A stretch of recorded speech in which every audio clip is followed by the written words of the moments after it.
Hola, ¿qué tal? Bienvenidos a su clase que lleva por nombre Derecho de Amparo. Vamos a continuar desarrollando el tema relativo a los principios rectores del amparo y en esta ocasión analizaremos al principio de relatividad de la sentencia de amparo. Dicho principio se encuentra regulado por el artículo 107, fracción segunda, primer párrafo de nuestra norma fundamental, así como por lo dispuesto en el artículo 73 de la Ley de Amparo. Dicho principio establece que la ejecutoria mediante la cual se otorga el amparo y protección de la justicia federal beneficiará exclusivamente a la persona que haya comparecido ante el juez o tribunal de amparo a promover la demanda de la declaratoria de inconstitucionalidad o de la inconvencionalidad del acto reclamado, sin que otras personas que sean afectados o agraviados por el mismo acto de autoridad puedan verse favorecidos con dicha sentencia. El principio de relatividad de la sentencia de amparo también es conocido como fórmula Otero y consiste en que los efectos de la sentencia que concede el amparo y protección pues únicamente se ocupará de las personas físicas o morales que solicitaron la protección de la justicia federal, limitándose a ampararlas y protegerlas sin que se haga una declaración general sobre la ley o acto motivo del juicio de amparo. Ahora bien, es importante precisar que en virtud de las reformas en materia de derechos humanos de eh, junio de 2011, la Suprema Corte de Justicia de la Nación, mediante la tesis aislada, que lleva por número de registro 2016-425, estableció que el principio de relatividad de la sentencia debe ser reinterpretado, ya que con motivo de la reforma constitucional en comento se amplió el ámbito protector del juicio de amparo de tal forma que actualmente, conforme a las reglas establecidas en la ley de amparo vigente, la sentencia busca proteger de mejor forma los derechos fundamentales que tengan una dimensión colectiva o difusa. En concordancia con lo anterior, hay que recordar que tratándose de amparo en materia administrativa, basta con acreditar que se cuenta con un interés legal en el que quejoso o los quejosos, sin ser titulares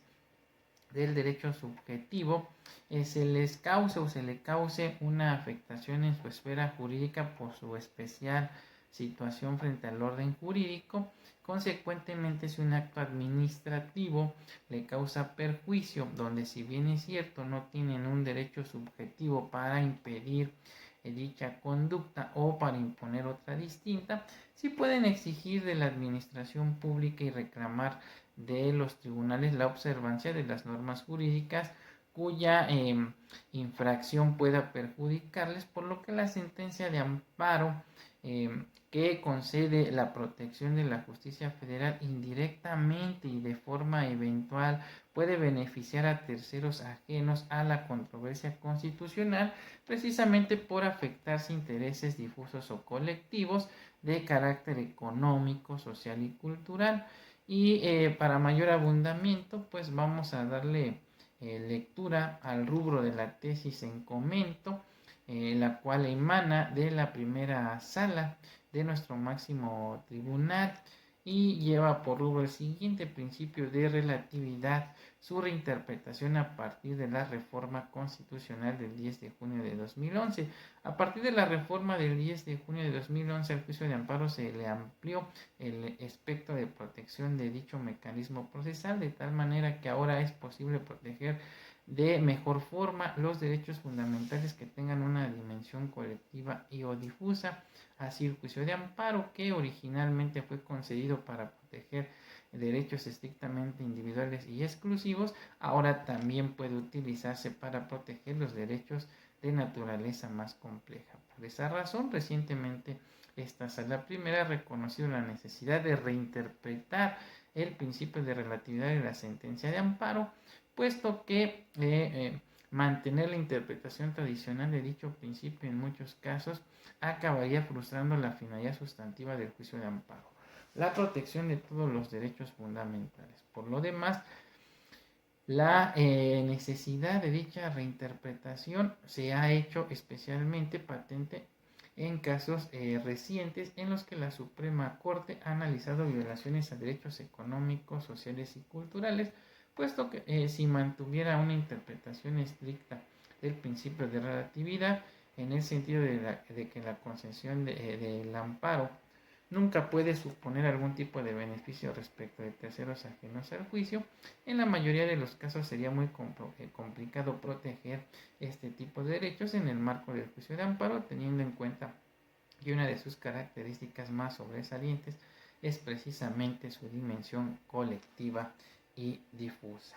Bien, entonces de la tesis de referencia se establece que actualmente se debe reinterpretar entonces el principio de relatividad de la sentencia. Y si bien es cierto, del mismo se desprende que la sentencia de amparo por regla general solamente va a beneficiar al quejoso agraviado impetrante que acudió a formular la demanda de amparo, de manera excepcional puede beneficiar a terceros que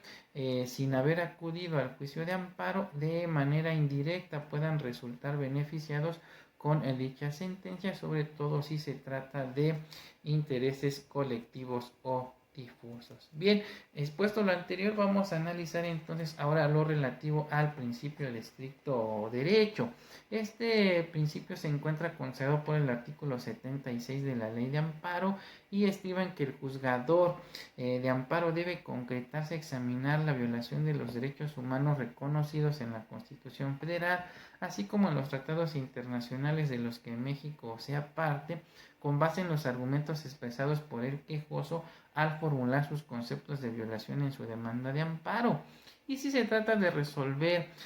un recurso interpuesto contra la resolución pronunciada por un juez de distrito o tribunal unitario de circuito, el magistrado revisor se debe limitar a apreciar